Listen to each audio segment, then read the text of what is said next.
Vocês, hoje estou aqui para a honra e glória de Deus para mais um vídeo. E hoje o assunto é: o que acontece após a morte segundo a Bíblia? Isso mesmo, o que acontece após a morte segundo a Bíblia?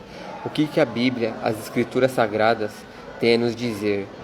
E é bom a gente entendermos da onde que veio essa crença da imortalidade da alma, aonde que se entende que a alma sai do corpo, segundo o entendimento de muitos irmãos sinceros.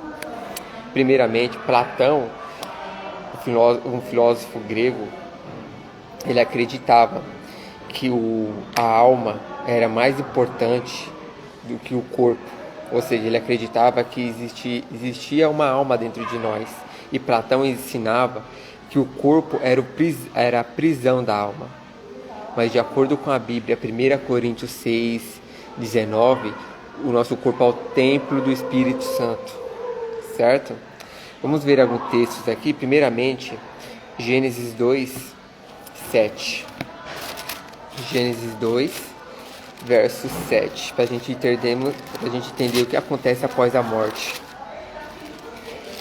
segundo a Bíblia. Gênesis 2:7 diz assim: E formou o Senhor Deus o homem do pó da terra, e soprou.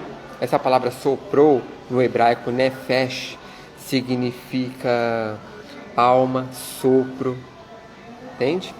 E formou o Senhor Deus o homem do pó da terra, e soprou seus narizes o fôlego da vida, e o homem foi feito alma vivente.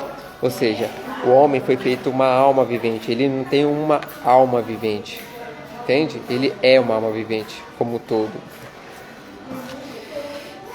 Então a gente consegue perceber que Gênesis 2:7, Deus forma o ser humano soprando em suas narinas, e ele se torna uma alma vivente. E algo a se pensar: qual foi o destino que Deus falou que Adão ia, né? Gênesis 3, verso 19, diz assim, ó: No suor do seu rosto comerás o teu pão, até que te torneis a terra, porque dele foste formado. Ou seja, da onde que a gente foi formado? Do pó da terra. Porquanto és pó, e pó tornará. Deus não prometeu para Adão e Eva o paraíso de imediato no céu, ou o inferno, ou, para quem acredita, o purgatório. Não.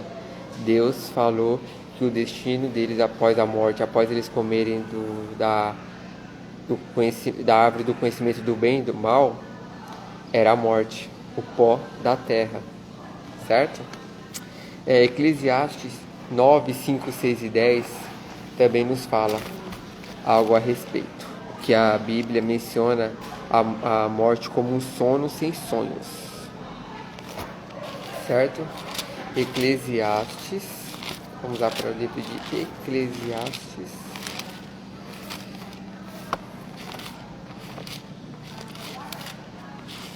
só um pouquinho aqui, pronto.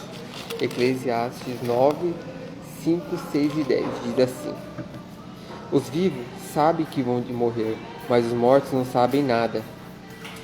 Para eles não haverá mais recompensa, eles nem podem se lembrar da sua vida. Verso 6: Para eles o amor, o ódio, a inveja, há muitos já passaram. Eles já não têm nada a ver com o que acontece debaixo do sol.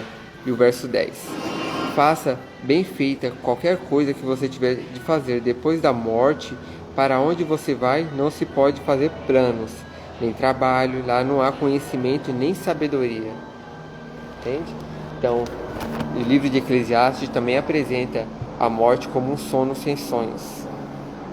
João 11, 11 a 14, quando Jesus fala, quando muitos se perguntam que Lázaro morreu, Cristo compara a morte de Lázaro a um sono também.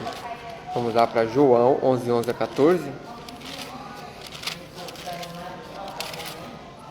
João 11, 11 a 14 diz assim: Depois ele disse: Nosso amigo Lázaro adormeceu, mas eu vou despertá-lo. Seus discípulos responderam: Senhor, se ele dorme, isto quer dizer que está bem. Eles pensavam que Jesus estava falando do repouso do sono, mas na verdade Jesus tinha falado da morte de Lázaro. Tá vendo que aqui Cristo fez um paralelo entre a morte e o sono? E o verso 14 diz assim: então ele disse claramente: Lázaro está morto. E por causa de vocês, alegro-me de que eu não estivesse lá, porque isso vai ser mais uma oportunidade para que vocês creiam. Venham, vamos até ele. E aí continua o texto. E o último texto aqui, que eu vou mencionar para vocês, é 1 Tessalonicenses 4, de 13 adiante. Paulo falando sobre a ressurreição. Diz assim: não quero, porém, irmãos, que sejais sem conhecimentos acerca dos que já dormem, para que não se entristeçais como os demais, que não têm esperança. Realmente, a pessoa que não sabe da doutrina bíblica ou não crê nas palavras que esse livro menciona, ele não tem esperança. Para ele, a vida é só aqui e acabou. Entende? Então a pessoa nunca mais vai ressuscitar, não vai ter outra vida. Mas para nós que acreditamos na palavra de Deus, vai haver uma ressurreição. Entende?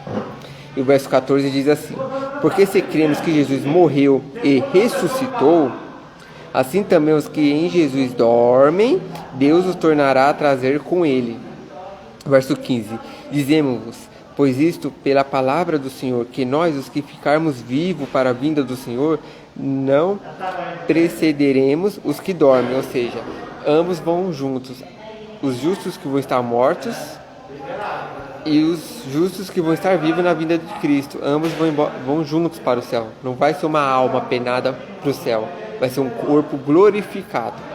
Entende? E verso 18 diz assim: portanto, consolai uns aos outros com essas palavras. Precisamos, irmãos, consolar uns aos outros com essa palavra da ressurreição de Cristo. Que através da ressurreição de Cristo, todos nós teremos a oportunidade de ressuscitar um dia, se exercermos fé nele, como Salvador e nosso Senhor. É algo para se pensar, né? Então, a vida não é algo que vai se acabar e pronto. Não. Cristo, através da morte dele, nos dá essa possibilidade para a gente ter uma vida eterna ao lado dele, onde não haverá mais morte, nem choro, nem lamentações, nem tristezas, de acordo com Apocalipse 21:4, certo? Então acredite nessas palavras, que nosso Deus é fiel, e de acordo com Hebreus 13:8, ele é o mesmo ontem, hoje e será eternamente. Então não importa que você está passando por tal problema, porque você provavelmente deve ter passado por problemas no passado. E o mesmo Deus que atua hoje e para sempre, também atuou no passado no teu problema. Então, não desacredite. O nosso Senhor é o Salvador. Tá? Fique com Deus. Um abraço. Que Deus abençoe a vida de vocês. Que vocês tenham uma bela sexta-feira. Tchau.